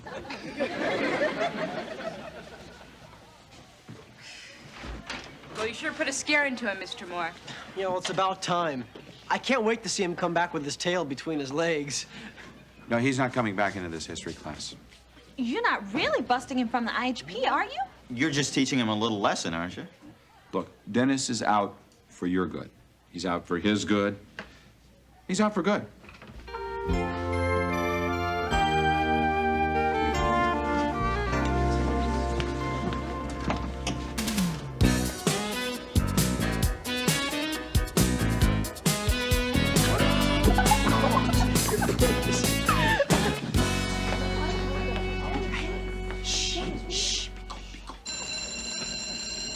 Okay, good morning, everyone. Good morning. Let's start out. Who can tell me something about General Joseph Stilwell? Nobody, huh? Okay. Vinegar Joe Stilwell earned his nickname. Mr. Moore, before you start, if I could take a minute, I just want to tell you that I've had a chance to think over the way I behaved in class yesterday, and boy, was I out of line. I want to apologize to you, to the entire class, and give you my sincere promise that this will never, ever happen again. Dennis, I'm sure we all appreciate it. I know it'll never happen again. Great. Excuse me, Mr. Moore, I have Dennis's new history assignment here. What? Dennis, you're now in Mr. Teresh's first period remedial history class. Remedial? Remedial? Dennis, it's the only other history class in first period. What? Fillmore can't rearrange its schedule just to accommodate you. Yeah, but remedial? Mr. Moore. Oh, God, you had me scared. This is a joke. Woo! I was worried there for a second. All right, where were we? Joe Stilwell? Joe? Still. This is not a joke? Remedial. Remedial.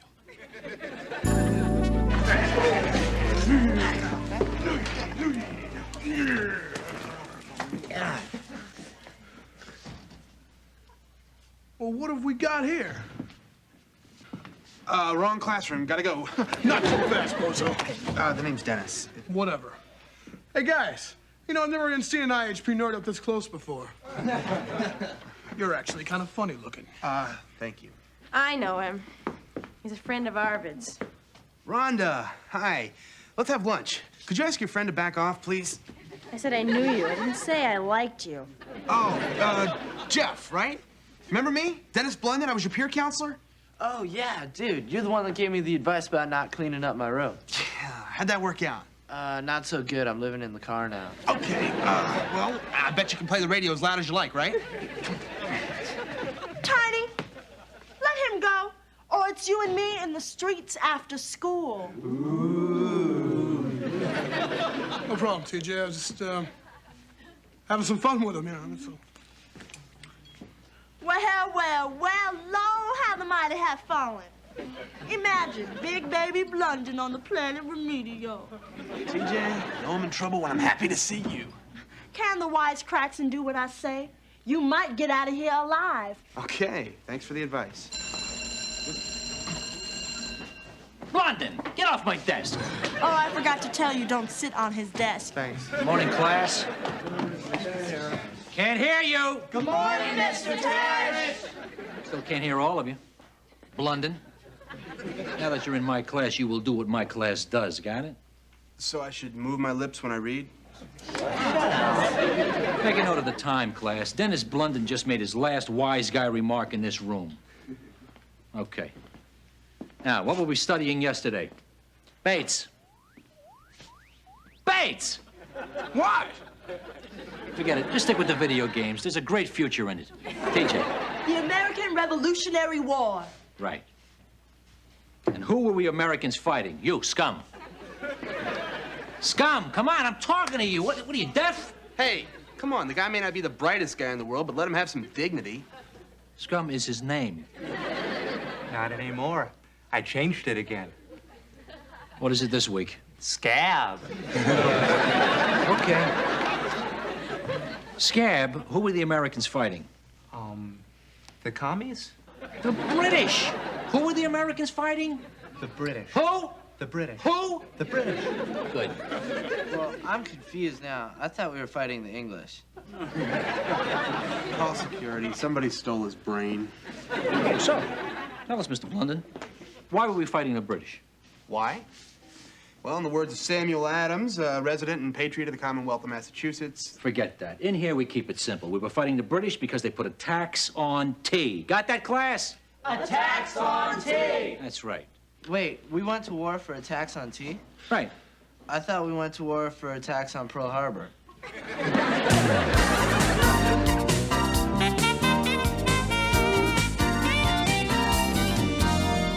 Mr. Moore, this is going far enough. Blunden has learned his lesson. He's apologized. It's time he's back where he belongs in the IHP.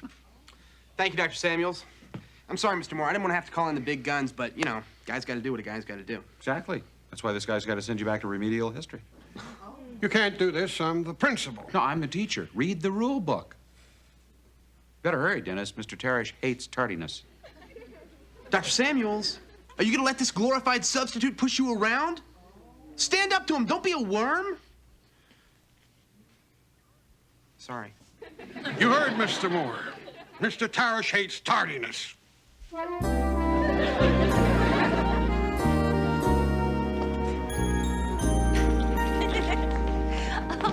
Well, here he is, the king of remedial. Dennis, are you sure you want to join us for honors English? Yeah, Dennis, remedial reading is starting a new episode of Spider-Man today. And while we're in calculus, why not try remedial arithmetic? Yeah, I'll help you out. 1 plus 1 adds up to... At 2, Arvid? That's good. Remedial Latin. You know, you guys think you're so special. Well, somebody ought to put you right in your place. And who's gonna do it, the remedials? Yeah, maybe. Yeah, how about a challenge, huh? The remedials against the IHP. Oh, come on, Dennis. In what? Breaking and entering? No, in an academic competition, a question and answer face-off. Dennis, you're losing it. Definitely, We'll see who's Dennis. gonna lose it. Are you guys in, or don't you have the guts? Oh, he's serious. Yeah, I'm serious. Okay, all right, fine. You're on. Fine. Okay? Fine. I'll see you there. Great. This is your newest gimmick to get back into my class, Dennis. I got to tell you, it's not going to work. This is not a gimmick. We will meet you on the field of battle. Man for man, brain for brain, IHP against the remedials. Oh, God, what have I done? Dennis, run this by me one more time. You what? I challenge the IHP. All right, a rumble. We'll kill him. We got the size, we got the weapons. Relax. This is not a rumble. This is an academic competition. All we do is answer questions. What gives you the right to make challenges for us? You ain't even been here a week. The guy's a joker. He's just pulling our chain. Hey, come on. I have never been more serious. Oh, yeah, right. You're serious? This is from a guy with a locker full of rubber chickens. I am telling you, we can beat those guys. I know the IHP and I know their weaknesses. Yeah, and we know ours. We're dumb. Oh, okay. So that's what it takes to be here in remedial? Being dumb? No, but it helps. Scum. Scab. Scab, sorry. You're in a band, aren't you? Yeah. What are the notes in a C minor 7th chord? C, E flat, G, B flat. Not too dumb. Rhonda? You went on a date with Arvid. Did you understand a word he said? Sure. Okay, you gotta be pretty smart for that. Tiny. Look, I ain't about to make a fool out of myself. You guys are gonna be the laughingstock of Fillmore. Yeah? Not if we win. Jeff, how about you? Count me in. Like, you're my hero, dude. Okay, Blunden, I'm in too.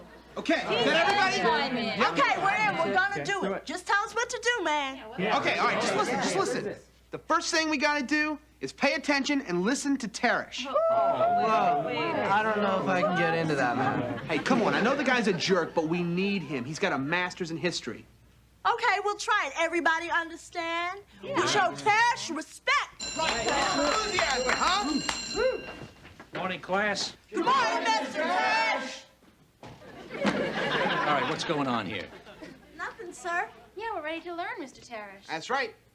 This is another one of your gags, isn't it, Blunden? Okay, pal, you just bought yourself a one-way ticket to detention. Excuse me, Mr. Teresh. Oh, Mr. Moore, to what do we owe the surprise? Well, I was hoping we could discuss the rules of the academic competition before you got your class started. What academic competition? I challenged the IHP to a match. You what? Mr. Moore, I wonder, could I see you in the hall for just a moment? Thank you so very much. And you too, Blunden.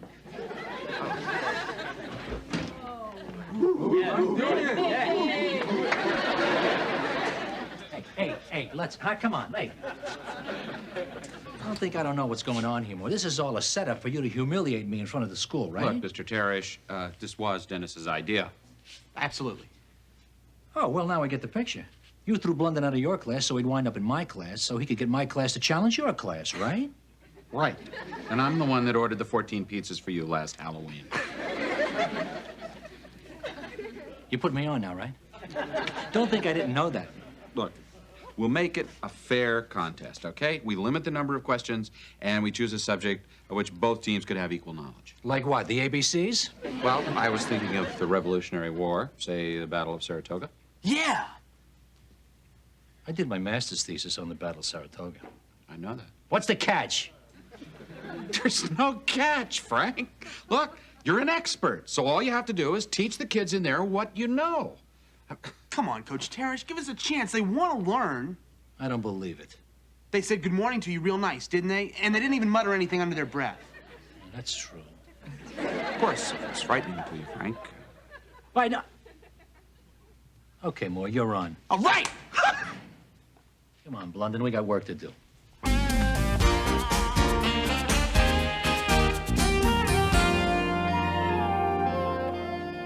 End of 1776. The British have crack professional troops.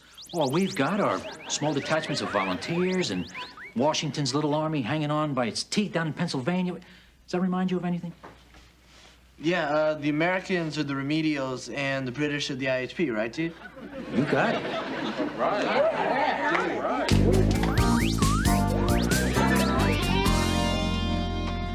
Hi. Hi. Hi.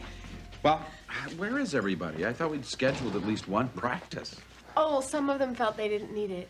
Well, at least the two of you showed up. Well, actually, I came to tell you no one was coming.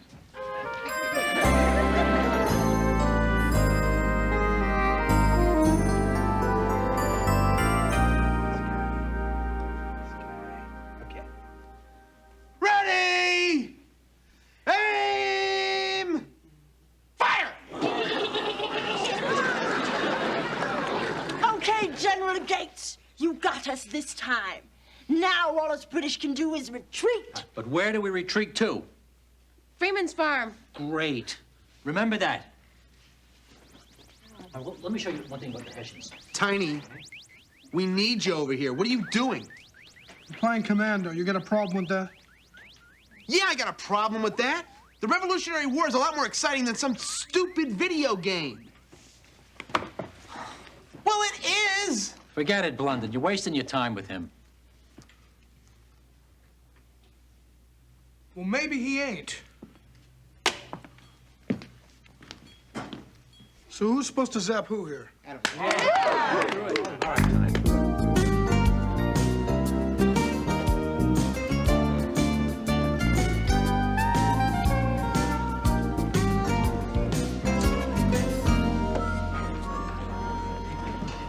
Rhonda. Hi, Arvid. This is kind of funny, huh? Meeting on the battlefield like this. Even though you're the enemy, you're still cute. Listen, I'd be happy to miss a question or two if you think it'll help. Thanks, Arvid, but we just might beat the pants off of you.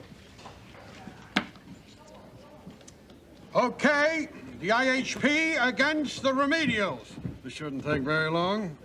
Elected topic will be Battle of Saratoga. Each team gets the question, the other team in turn. First team to score 25 points wins. Excuse me, Dr. Samuels. To make sure that Dennis doesn't answer all of the questions, we'd like to add a rule that no one can answer more than 3 questions. Sure, fine, no problem. You got it. Should be out of here in 5 minutes. Janice, first question. Name the commander of the British forces in the campaign and 2 of the officers who served under him. General Burgoyne, under him was General Fraser and the Baron von Riedesel. Correct. There will be no demonstrations, remedials. Your question. Okay, who was the British Secretary for America at that time? Lord Geoffrey Germain. Close. Lord George Germain.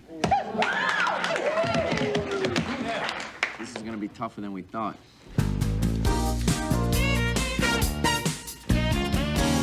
Remedials, the first name of General Burgoyne. Come on, TJ, Rhonda, I've answered my 3 questions. Come on, think. Sorry, time's up.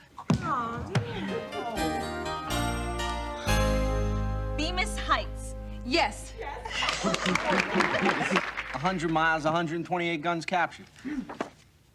Right.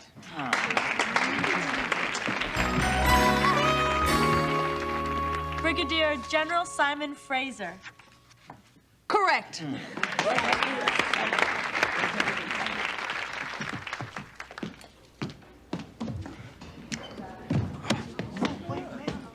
Tiny, where you going? I can't stand watching them lose, man. Neither can I. That's why you're taking my place. I can't do that. Why not? Because I don't want to look stupid. Tiny, you can't look stupid if you're not stupid. You know the first person that ever called me that? What? Not stupid. Go show them. I hope you're right about this. I'm right. Because if you're not, I'm going to bust your face.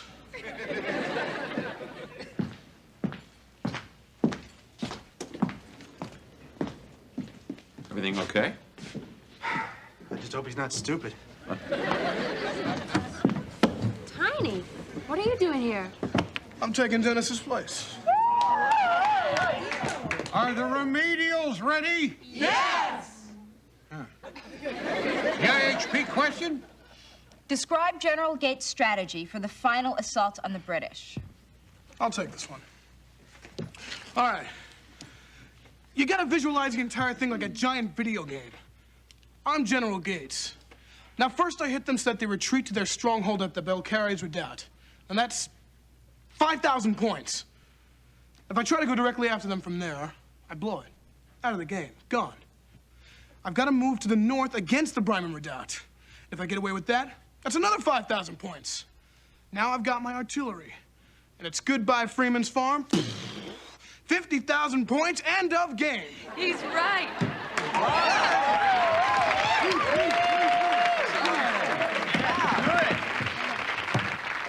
Remedials, your next Looks question. like you're coming back. What was the weapon? Yeah, I'll tell you, I'm proud of those guys. Well, you did a good job of inspiring them. You think so?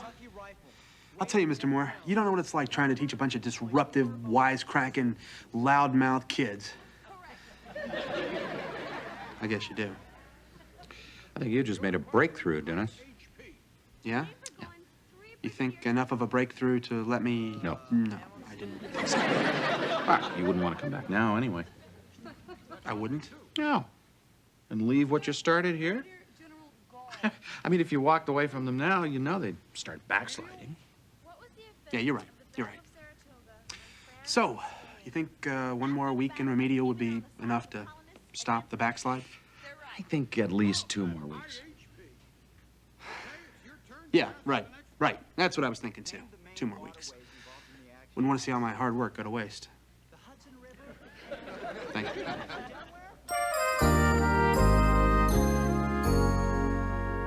The first correct answer wins the match. IHP, your question. What was the name of General Gates, chief engineer? Say it and spell it. Kosciuszko. Kosciuszko. Correct.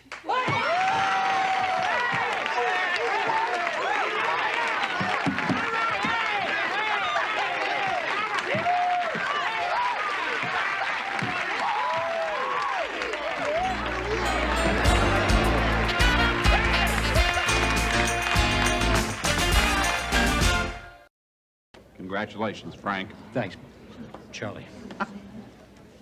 I guess we underestimated you guys. You came up with some really tough answers. Kosciuszko. How did you know that? Yeah. It's my last name. Scab Kosciuszko.